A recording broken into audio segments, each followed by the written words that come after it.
heard that the F in LFA stood for failure. And that's because the Lexus LFA was probably one of the biggest money-losing halo products in history. A decade after LFA production ended, Lexus still had unsold LFAs on dealer lots. But I'm not sure that's the only metric of success for an automobile.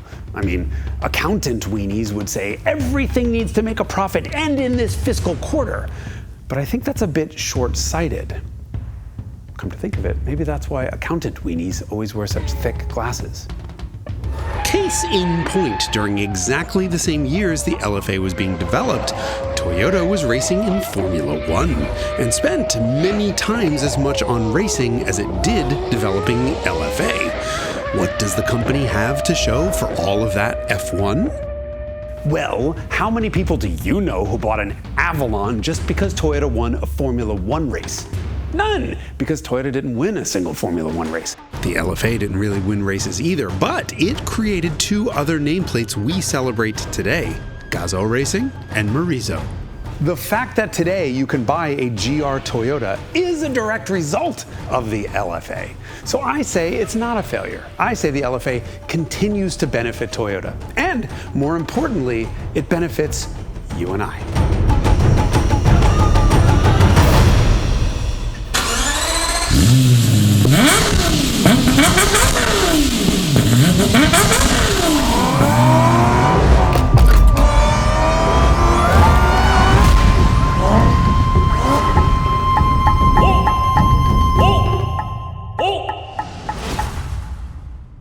LFA Revelations is brought to you by the Hagerty Drivers Club, which includes a subscription to our award-winning magazine, 24/7 flatbed roadside assistance, and far more. Join or get more info at the link below.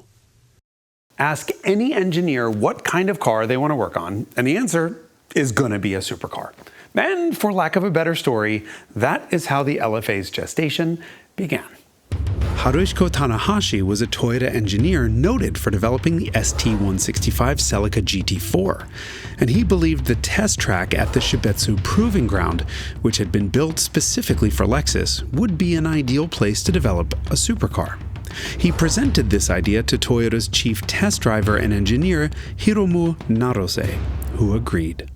And this is where the idea would have died, except that Naruse had been working with someone he thought just might know how to push through a project like this at a company called Toyota.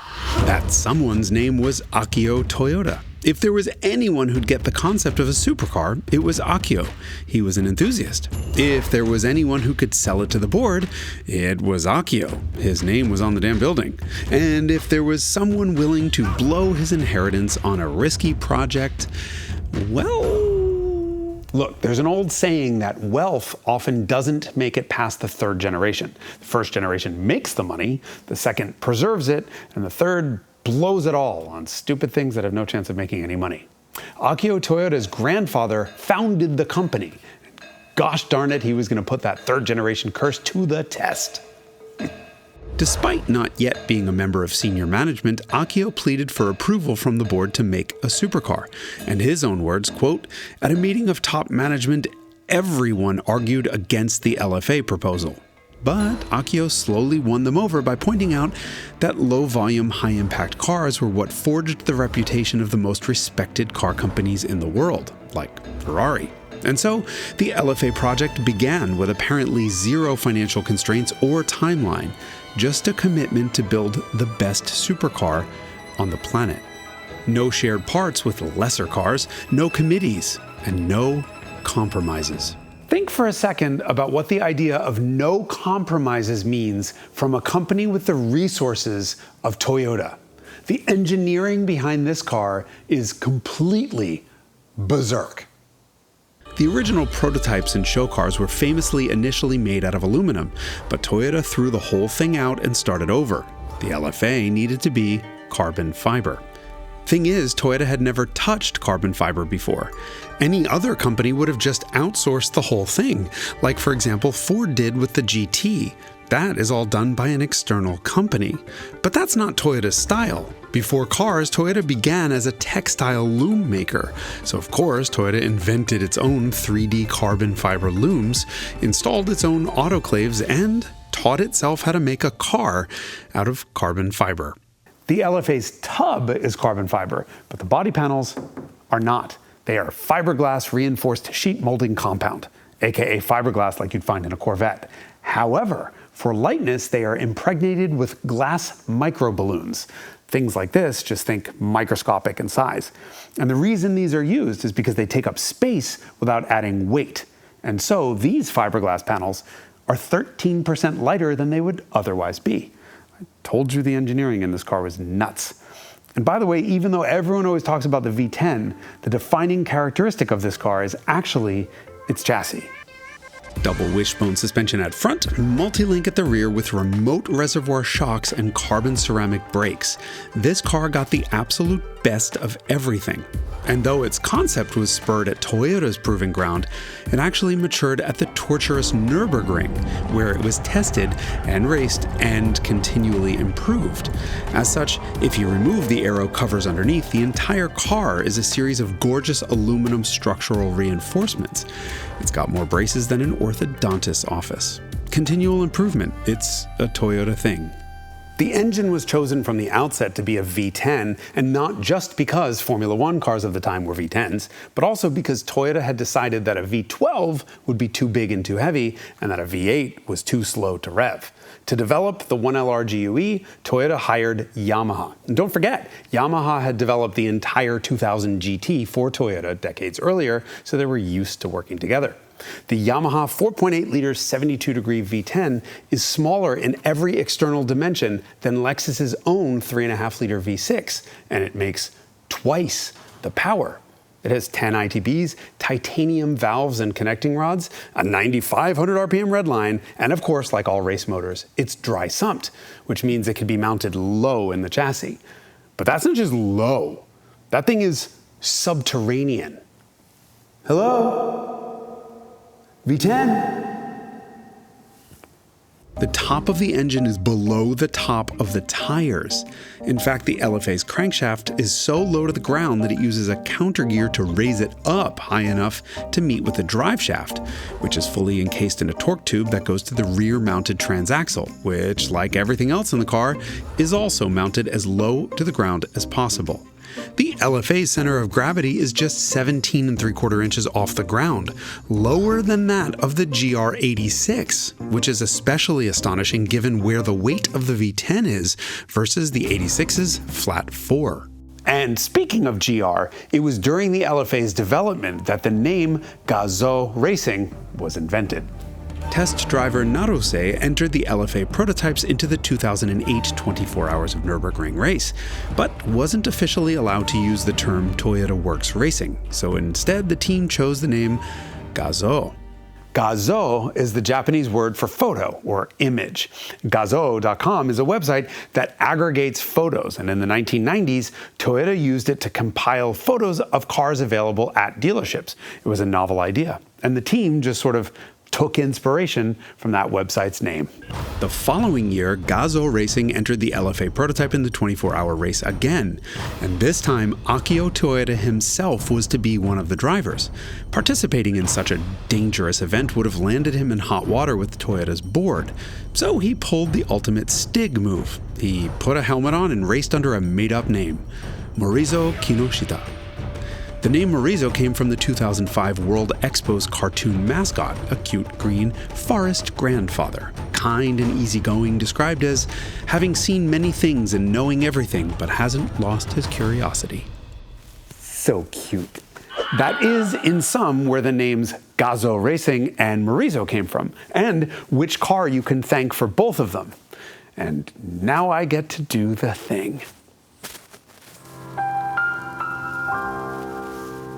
Anyway, in May 2009, Akio's LFA finished 87th overall and 4th in class, and his participation as Mr. Morizo didn't seem to hurt his career. He became president of Toyota the next month, and 2 months after that, on the 20th anniversary of the launch of the Lexus brand, confirmed the LFA would enter production. It would be effectively the same car he took racing, which means the LFA can join the ultra-exclusive ranks of supercars that were actually raced. That's important, but then in combination with the carbon chassis, the V10, the performance, the 500-unit limited production run, and the obsessive focus on lightweight and performance and chassis tuning means the LFA had every ingredient it needed to become a Ferrari-slaying, sold-out, rich people pulling each other's hair out for the opportunity to pay over MSRP, runaway success.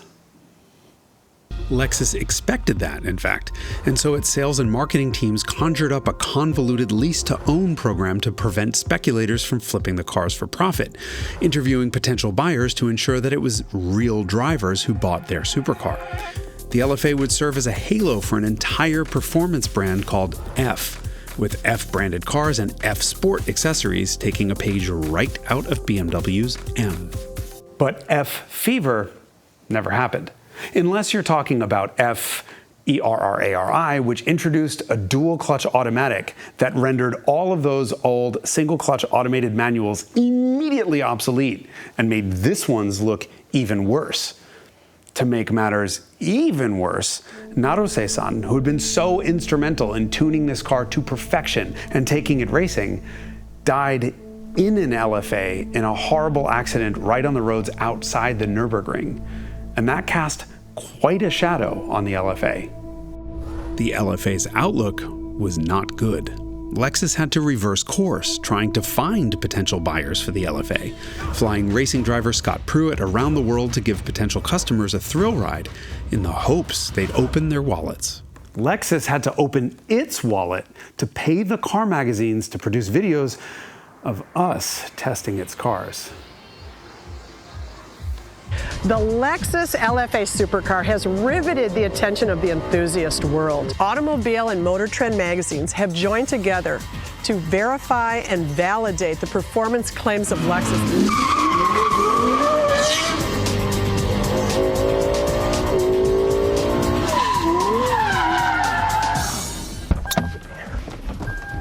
Well, I think there's no question that this is the most exciting Lexus ever built. For the record, I got paid in precisely one way for that, and that was early access to the car. Well, and apparently also for the ability to show you that 14 years later, so you can see what a lifetime of gasoline and tire smoke does to ravage the face and body. Anyway, look, took me no time at all to figure out what the LFA was. It was a reverse supercar. Normally, supercars look like sports cars, but then drive like big, numb, fat GTs meant for old men who don't actually want to drive quickly. The LFA is the other way around. This is a hardcore, knife-edged sports car with a beautiful interior. It had the coolest gauges we'd ever seen, with a trick digital tachometer that looked like it was one LCD screen stacked on top of the other one. It actually wasn't. That metal ring has a piece of glass on it to fool your eyes, but when it slides over to the side, the display below is programmed to move with it, making you think it's two screens when it's only one. Coolest illusion ever. The digital dash gave us a new opening ceremony, a trademark Lexus thing since the original LS400, and it allowed the V10 to have a variable redline. On a cold start, it could be as low as 4,400 RPM for as long as 8 minutes. Try to start this engine below minus 13 degrees Fahrenheit, though, and it will ignore your request completely. Deny you. It won't even try. Oh, must not be interesting enough. I have another one. Back in the day, it was reported that its tachometer was digital because no physical needle could possibly keep up with the engine's ability to rev from idle to 9,000 RPM in 0.6 of a second. For the record, that's about 13,500 revs per second.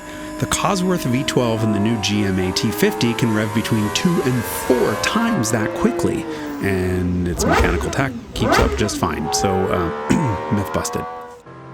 Haha, success. One thing that couldn't keep up with the engine, though, was a single-clutch automated manual whose controls were developed for the Toyota MR2 Spider, which $5 says none of you even realized was available with a single-clutch automated manual. Anyway, the transmission would have completely and totally ruined this car if its driving experience wasn't dominated by the jaw-dropping noises of the best-sounding engine ever installed in any car before or since. And there's no arguing that.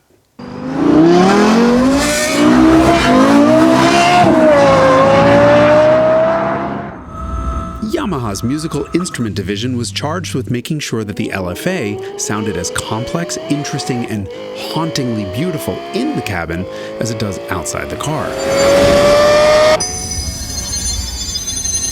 This is the pursuit of the impossible. This is the pursuit of perfection. It is genuinely without peer in the sound department. And was almost without peer in price. The base LFA was more expensive than a Ferrari 599 GTB. The Nürburgring Package LFA was more expensive than a Ferrari 599 GTO. And $50,000 more than a Lamborghini Aventador. Look, it's not like the LFA's performance didn't earn it the right to be expensive. That Nürburgring package set the world record for the fastest lap time ever recorded by any street-legal production car. In fact, Lexus probably would have needed to sell these things for $2 million a piece to break even on it. But the fact remained that neither the Lexus brand nor its F Performance subsidiary had yet earned the right to command more money than the Italians. So a quarter of the LFAs brought to America remained unsold a year after the last one had been produced. That was this car, incidentally. Even that very last LFA that sold 10 years later, in June of 23, only sold because the dealership that had it needed to buy it or it would never be able to be registered. After July 1, it no longer conformed to the Road Vehicle Standards Act in Australia. Now, it could certainly be that the dealership was just holding on to it as its value continues to rise, but how many Ferrari 599 GTOs and Lamborghini Aventadors do you think are still sitting untitled? 0. Not one. So does that mean the LFA was a failure? Well, accountants might say, yes, it was. And Ferrari and Lamborghini might say, ma claro, it's a failure. But anyone driving a GR Toyota would say, absolutely not. The LFA was a halo that for once actually trickled down to help us.